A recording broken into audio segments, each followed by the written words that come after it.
What is going on, everyone? It is Connor, your host with the most of Clutch Crew Sports, back here with another episode. And on today's episode, we're going to be looking at the fallout that happened from the NFL trade deadline, which happened today, just ended around 4 p.m. There was a lot of big trades that were made today. Definitely a far cry from last year when there was basically nothing that happened. I'm going to go over some of the biggest moves that happened there, as well as it is time for the Clutch Crew Sports second quarter power rankings. We did this back in week 4 as the first quarter. And we're going to do this 4 times this season. So the first quarter is going to be after week 4. This is the second quarter, which is coming after week 8. And then, of course, third quarter after week 12 and fourth quarter after week 16. So going to be interesting to see. There was a lot of movement on that list since the last time we did this in week 4. So very excited to get into that. But first of all, we're going to start by going around the field and look at the NFL trade deadline. I'm very quickly going to touch on some of the smaller trades that happened. I talked about this before on the last episode where I talked about the CMC trade and the James Robinson trade, as well as some trades I thought might happen. Spoiler, I got none of my predictions right. Cam Akers and Brandon Cooks and Kareem Hunt, none of them ended up getting traded. But some of the trades that did happen, Jeff Wilson got shipped to the Miami Dolphins. They ended up sending Chase Edmonds to the Denver Broncos, which will be involved in a trade I talk about here later in a second. The Steelers traded for William Jackson from the Washington Commanders.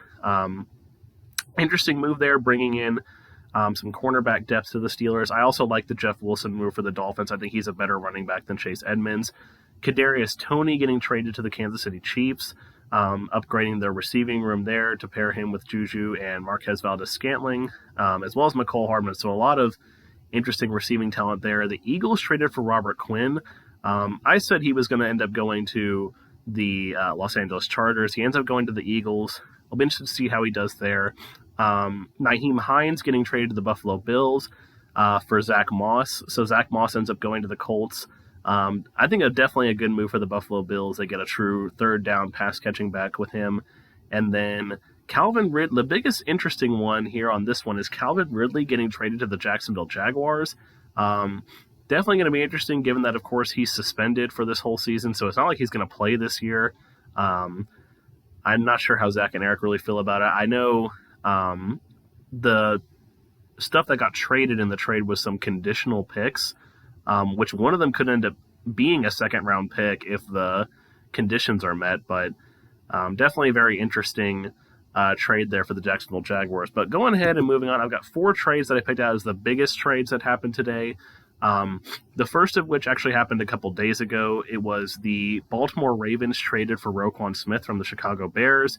So the Bears, continuing their rebuild here, they're blowing it up. They, like I said, they traded Robert Quinn to the Eagles. They traded, they were prime candidates for a lot of trades coming up here. They ended up trading Roquan Smith to the Ravens. Good move for the Ravens here. Really helps out that defense. Their defense has been struggling a lot this year, particularly in the linebacking core. Roquan Smith, he was the best defensive player on that Bears team, so definitely a good move for the Ravens there, I'm sure, in my opinion. They gave up a second rounder and I think a 5th rounder for him, so the Ravens definitely needed to make a move like this because Patrick Queen, he's been having a decent season, but the rest of that linebacking core has been very either banged up or not very good, so this is a huge move to bring in a guy like Roquan Smith. He can captain this defense, he can run this defense, and get them back to the point where they need to be. Also, speaking of the Chicago Bears, they acquired Chase Claypool from the Pittsburgh Steelers for a second-round pick. This was definitely an interesting move for me. I really like the move for the Steelers. The Steelers have realized that, this season's probably a lost cause, so they're going to go into rebuild mode.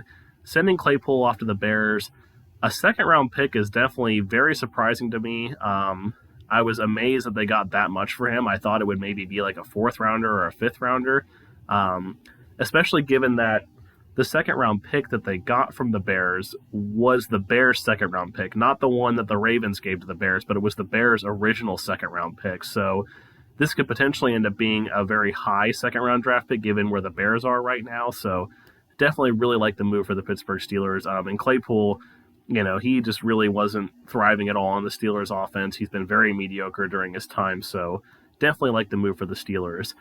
Then looking in here, probably the most surprising destination for a player TJ Hawkinson getting traded to the Minnesota Vikings, definitely shocked at that. You wouldn't think that the Detroit Lions would trade their starting tight end to their division rival.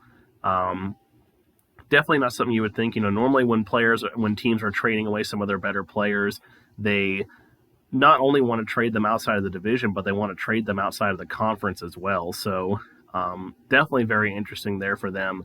A very good move for the Vikings. The Vikings, they're looking really good so far this year. They're 6-1. They're trying to push for an NFC North crown, potentially compete for the NFC Championship, get another weapon on that offense. They already have Justin Jefferson, Dalvin Cook, Adam Thielen. They've already got a lot of weapons there. So bringing in TJ Hawkinson is very big for them as well. So I like the move for the Vikings. The Lions, I'm not so sure about. They gave up, I think they got in return, it was like a second rounder and a future third rounder. So definitely interesting there for sure for them. And finally, the big sweepstakes that they were calling it for this was the Bradley Chubb sweepstakes. He ends up getting traded to the Miami Dolphins. The Dolphins, like I said, they gave up Chase Edmonds in this trade. They also gave up a first-round pick. In my opinion, I think it's a really good move for the Dolphins. They didn't really need Chase Edmonds. They also brought in Jeff Wilson to replace him, which I think is an upgrade in my opinion. And then the first-round pick, Bradley Chubb, he was picked in the first round. I think this is a very good move for them to bolster that pass rush. The Broncos, I'm not sure why they did this necessarily. I know that they might potentially be writing this season off, but the Broncos, I kind of thought that they were still in win now mode and they weren't really trying to go into this. I know Chubb was in a contract year, but he's a very good player, I'm sure, and he wanted to stay in Denver, so I'm sure he would have wanted a new contract with them. And I mean, that first round pick they got, like anytime you get a first round pick, it's good, but it's probably going to be a late first round pick given that the Dolphins are likely going to be making the playoffs and, could potentially make a somewhat deep playoff run here. So interesting move on the part of the Broncos. Like I said, I definitely like this trade a lot more for the Dolphins. I think it's going to work out for them really good this year, help bolster that defense. And like I said, the Broncos, I'm not sure what's going on there. So I guess we'll see how it turns out. But those were the big trades that were made today. Definitely a very active trade deadline this year. It was very tame last year, not much going on. So definitely very exciting, a lot of pieces moving around. But with that being said, let's go ahead and shift over to the sheets here. And I mentioned, like I said, we did this back in week 4 with our first quarter power rankings. This is going to be our second quarter power rankings. On the first list, it was Zach and I's power rankings that we put together. This time, with Eric breaking some ties, this time it is just my power rankings. So I've got here on the far left, we have the week 4 power rankings. And then here, closer to the edge, we have the week 8 power rankings. So, and I also have listed here, how high or low these teams climbed or fell, and still broken up to the 3 tiers. We have the first tier at the top, which is going to be the green tier. Those are the upper teams. It's broken into 3 tiers, roughly 10 teams each. The last tier has 12 teams. So you've got the first tier 1 through 10, the best teams, 11 through 20, which are kind of like your middle range teams, and then of course 21 through 32, the lower teams at the end of the bottom of the team. I'm going to do something similar to what Zach and I did, where I'll go over who's in each section of the power rankings, go over one team in the power rankings, go over what's been going on with them, and then pick out a team that I think could potentially rise out of this group and a team that could potentially stay in this group or fall further. So moving on here, looking at the first group, we have at number 32, we have the Houston Texans, which is actually the same as they were in our week 4 power rankings. So no change there for the Houston Texans. At number 31, we have the Detroit Lions falling 8 spots. At number 30, the Las Vegas Raiders falling 12 spots. At number 29, the Pittsburgh Steelers falling 2 spots. At number 28, the Jacksonville Jaguars falling 15 spots in the rankings. At number 27, the Chicago Bears, who are up 2 spots. Number 26, the Indianapolis Colts, who are up 4 spots. Number 6, the Carolina Panthers, who are up 6 spots. The Colts are up 4 spots. I think I said so. They're up 4 spots. The Panthers are up 6 spots. At number 24, the Denver Broncos, who are down 6 spots. Number 23, the Los Angeles Rams, who, like the Jaguars, have fallen 15 spots in our rankings. At number 22, the Arizona Cardinals, who are down 2 spots. And at number 21, the Tampa Bay Buccaneers, who have fallen 11 spots in our rankings. So the team I want to talk about here is definitely the Jacksonville Jaguars. So we had them at number 13 in our original rankings here. They were looking like they were pretty good at the start of the year. They, had the week 1 loss to the Washington Commanders, a game that they really should have won. And then they rattled off the 2 straight wins. So they were 2-1, and then they went against the Philadelphia Eagles in week 4 and ended up getting beat by the Eagles, although they had a good start in that game and gave the Eagles a competitive game. So, but ever since that game against the Eagles, they had the game against the Texans right after that, and they pretty much got embarrassed by the Houston Texans. It wasn't a big scoreline or anything, but it was a game that they 100% should have won, and they ended up, just completely tanking it. It's the 9th straight time that the Jaguars have lost to the Houston Texans, and ever since then, it just seems like nothing can go right for them. They haven't won a game since that Week 2 game, and it's really just all coming apart. Trevor Lawrence has been struggling all season. Everyone thought he's coming into the system. They're bringing in Doug Peterson. He's like a quarterback whisperer. He's going to fix all the problems on this Jaguars team, and it just really hasn't been the case. He's been struggling. Travis Etienne has looked good, but, they traded away James Robinson. The wide receivers have been unimpressive. Christian Kirk is supposed to be the number 1 guy on this in this receiving group here, with Marvin Jones kind of backing him up and with everything going on. Christian Kirk, I had my doubts about him for sure. He's had a decent season. He's got almost 500 yards. And 4 touchdowns, but it's just I still don't believe in him as being a number 1 receiving option. And the defense, of course, for this Jaguars team has also been a struggle for them recently. They gave up 34 points to the Colts, gave up 23 to the Giants, 21 to the Broncos, who, the Broncos have had one of the most inept offenses in the league so far this year, and giving up 21 points to them is not good at all. So unfortunately, the Jacksonville Jaguars are down here at number 28. If I had to pick a team that I think could potentially rise out of this group, I'm going to go with the Carolina Panthers. They were already up 6 spots in our rankings here, and they seem to be playing with a new fire. They fired Matt Rule. They traded away Christian McCaffrey. They traded away Robbie Anderson. PJ Walker's been stepping in at quarterback, and they just look like a completely different team. Like, they look more motivated. They look more, they look more complete. Deonta Foreman and Chuba Hubbard have formed a pretty good running back tandem in the absence of CMC.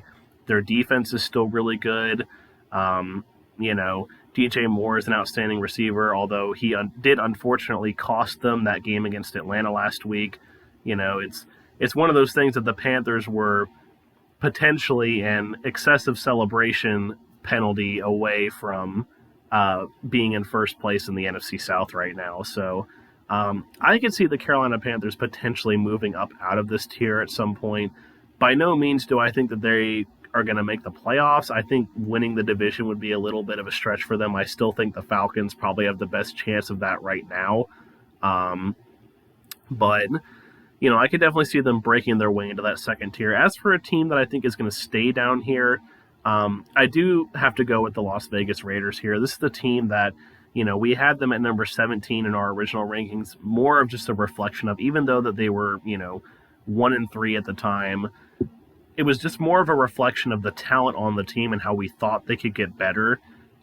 Josh Jacobs has been playing really well this year. They've got Devontae Adams. Derek Carr is a good quarterback. Darren Waller has unfortunately been hurt for them this year. They're supposed to have that really good pass rushing duo of Max Crosby and Chandler Jones.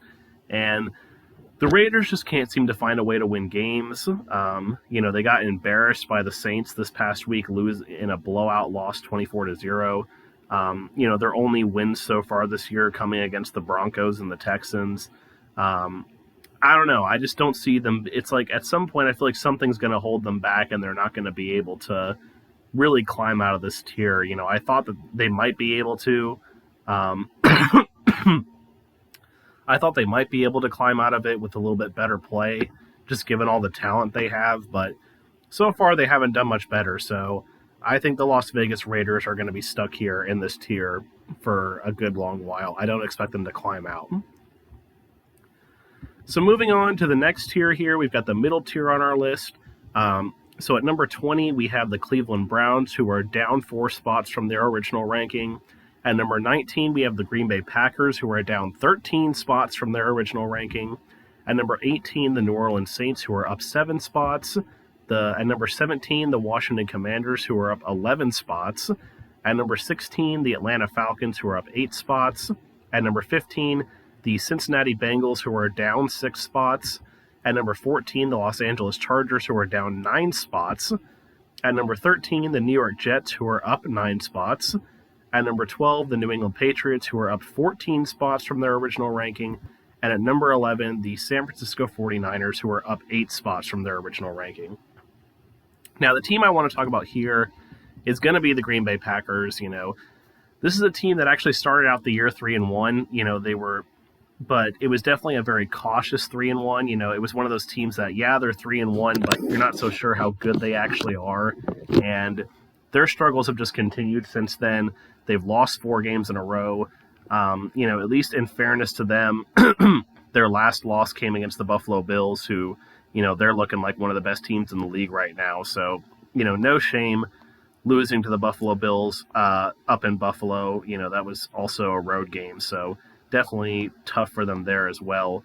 But really just, looking at their other games and their other losses, they lost to the Commanders, they lost to the Jets and the Giants. They blew that game against the Giants. And it's just this offense doesn't seem to have an identity right now. There's no one who's really stepped up to be the number one receiver. You've got Romeo Doubs, you've got, what's his name? You got Christian Watson, the rookie. You've got Tunyon at tight end. Alan Lazard and Randall Cobb both been hurt. And the other thing about the Green Bay Packers, the struggles with the receivers and the struggles in the passing game, the Green Bay Packers did not make a single move during the trade deadline to acquire a wide receiver. Brandon Cooks was available.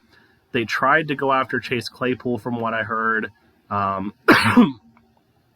was other wide receivers that were being shipped, and the Green Bay Packers did not make a move for any of them. So while maybe that's a product of asking price, this is a team that should really be looking to win now. And if I was them, I would do anything I can to bring in weapons to help Aaron Rodgers. But, we've seen over the past few years that this team seems to be allergic to, bringing in weapons to help Aaron Rodgers. So not so sure what they were thinking there.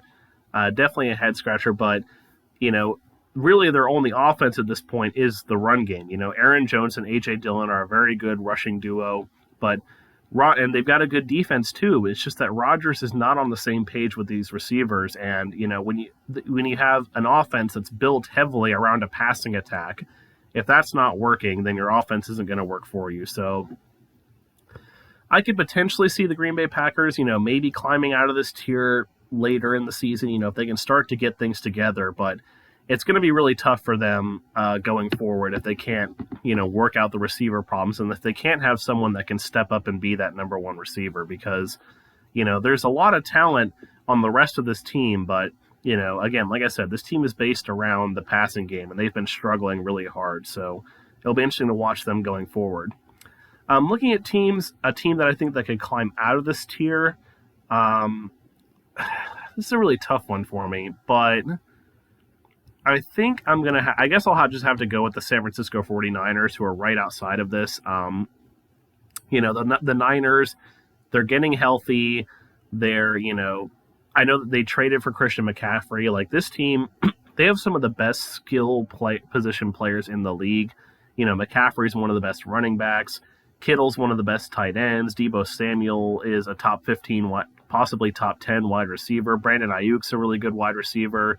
If they can just continue to get the consistent kind of game-managing play out of Jimmy Garoppolo, this is a team that could potentially compete for the NFC Championship. And, they haven't exactly been off to the greatest start. They're 4-4, but, they've also had some injury problems. Their defense is still one of the best defenses in the league. I could definitely see the San Francisco 49ers easily climbing out of this tier, challenging for the NFC West crown, and challenging for the NFC Championship game. Jimmy Garoppolo just has to keep, like I said, he made some mistakes in that Denver game that cost them the Denver game. They could easily be 5-3 right now had he not ran out of the back of the end zone in that game. I definitely see big things going forward for the San Francisco 49ers. They manhandled the LA Rams in their game this past week, so definitely good news for the Niners. And as for a team that I think could potentially keep falling or stay in this tier, I'm going to go with the Cincinnati Bengals. They just, I was worried about them at the start of the year, and they haven't really done a whole lot to quell my worries about them. Not that I'm complaining. They're 4-4 right now, but, it seems like they're one of these teams that, they'll beat up on the lower teams, but then, this has kind of been the trend recently. They beat the Saints, they beat the Falcons, but even then, so when I talk about beating up on lower teams, they got manhandled by the Browns on Monday Night Football, and, they lost to the Ravens. And, when they went up against the Dolphins, that was a good win for them, but that was also a game where Tua got hurt, and they were going up against Teddy Bridgewater. So, that's a win that they potentially probably shouldn't have on their schedule. So, I don't know. Just the offensive line has not been fixed. Jamar Chase is, of course, now hurt. He's got this injury going on where he's going to be out for 4 to 6 weeks. It's just this team does not look like they're playing at the level that everyone thought they were going to play at this year. Everyone was like, they could potentially make it back to the AFC title game. They could potentially make it back to the Super Bowl. At this point, given how stacked the AFC is, I don't know if they even have a chance to make it. A decent chance to make it back to the playoffs. There's definitely still that chance there, of course, because with the 7 teams making the playoffs, there's still a lot of opportunity. But, if I'm looking at teams that are potentially ahead of them, you've got the Bills, you've got the Jets, the Dolphins, the Chiefs. If the Chargers can get everything going together, if you look at, if you just take the Jets, the Dolphins, and the Chargers, who are ahead of them on this list right now, and even the Patriots as well, that wild card window is getting really, really small. And the Ravens have gotten better because of the acquisition of Roquan Smith. They're starting to get, back to winning football. And they're in a hole in the NFC North and the AFC North now as well, because they've played 3 division games and lost all 3 of them. They lost to the Steelers in week 1. They lost to the Ravens in prime time. They lost to the Browns now in prime time. So they're in a hole as far as the division goes. So I don't know if they're going to be able to climb out of this tier and do any better. I worry for the Cincinnati Bengals. So moving on to the top 10 teams on the list. Number 10 here, we have the Baltimore Ravens, who are down 3 spots from their original ranking. At number 9, we have the Seattle Seahawks, who are up 12 spots. At number 8, we have the Miami Dolphins, who are down 4 spots from their initial ranking. At number 7, the Tennessee Titans, who are up 8 spots. At number 6, the New York Football Giants, who are also up 8 spots. At number 5, the Minnesota Vikings, who are up 6 spots. At number 4, the Dallas Cowboys, who are up 8 spots as well. And then the top 3 are still the same from last time. The Kansas City Chiefs at number 3, the Buffalo Bills at number 2, and the Philadelphia Eagles at number 1. So no change as far as the teams at the top. The team I want to talk about here in this group is going to be the Miami Dolphins. I briefly touched upon them when it came to the trade deadline. They acquired Bradley Chubb from the Denver Broncos. They brought in Jeff Wilson from the San Francisco 49ers. And this team, especially their offense, is just looking borderline unstoppable when Tua's in the game. Tua's really starting to make a believer out of me. I had my major doubts about him coming into the season, as well as a lot of other people had major doubts about Tua's ability to run this offense and be a good quarterback. And like I said, he's definitely made a big believer out of me so far this year. I hope for his sake that he keeps it up. And, Tyreek Hill and Jalen Waddle, they're the best wide receiver duo in the league right now. They've been doing great things in Miami. It seems like both of them are all locked to get over 100 yards every game. It's just Raheem Mostert's been a solid running back for them. Jeff Wilson does really good to add to that committee they have. Mike Gesicki's a really solid tight end.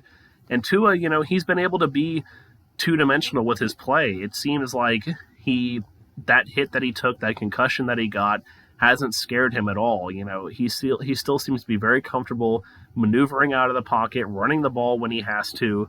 He doesn't seem scared at all out there, because sometimes when these quarterbacks take hits, they start playing scared, kind of like how RG3 started playing after his knee injury. Tua doesn't look like he's scared. He's still playing the same way, and the Dolphins still look like a very strong team and a very strong contender. And bringing in Bradley Chubb is only going to help this defense get even better. They've already got good pieces on that defense that have been helping them out. They were able to keep the Bills in check when they played them.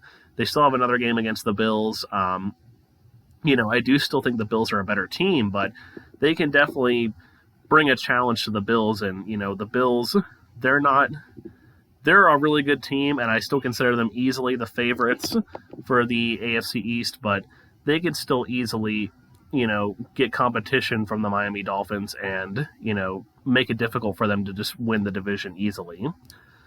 So then if I'm looking at a team that I think that could potentially, it's kind of hard to call them a rising team, but a team that I think could stay in this tier, definitely the Minnesota Vikings. They've looked a lot stronger this year than I thought they were. Kirk Cousins has proved that his good season last year, wasn't a fluke. He still has issues sometimes when it comes to playing in prime time. That game against the Eagles was pretty ugly, but, that's still their only loss on the year, that game against the Eagles. Kirk Cousins has been playing really good. They have a lot of weapons. They just traded for TJ Hawkinson. I definitely think the Minnesota Vikings can easily stay in this tier, and they could also be one of the top contenders in the NFC. The NFC is looking very wide open right now, so the Vikings definitely have a good shot. A team that I think could potentially fall out of this tier, I think potentially the New York Football Giants could fall out of this tier. They're 6-2 right now. They've been playing well. Saquon Barkley looks like his old self, but a lot of their wins have been really close one-score games that they potentially probably shouldn't have even won in the first place. So I have a feeling that that's eventually going to catch up to them. They also still have to play, they still have one more game against the Cowboys. They still haven't played the Eagles at all this year. I definitely see, unfortunately, some darker things coming for the New York Football Giants. I don't think that they're going to be able to keep up the success. Daniel Jones, he's been playing well this year, but he hasn't necessarily been playing good. So, it's just difficult for me to put any sort of trust in Daniel Jones at all to lead this team. Saquon Barkley can't carry this team himself. That was proven back in 2018, 2019, before he had all the injury problems. So I do still think the Giants are a good team, but I just don't see them being able to keep this up and still be a top 10 team in the NFL. I think they're going to fall out of this tier sometime in the future when they start playing some better competition. So thank you guys so much for watching. Make sure you hit that subscribe button down below.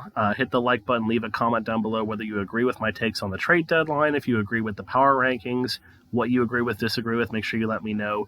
We're counting down, like I said, to the end of Clutch Crew Sports, so make sure you stay tuned for that. You don't want to miss any of our episodes. We've got new Lockboard episodes coming out every Friday, and new podcast episodes coming out every Wednesday. So make sure you guys stay tuned for that. And until then, I will see you guys next time.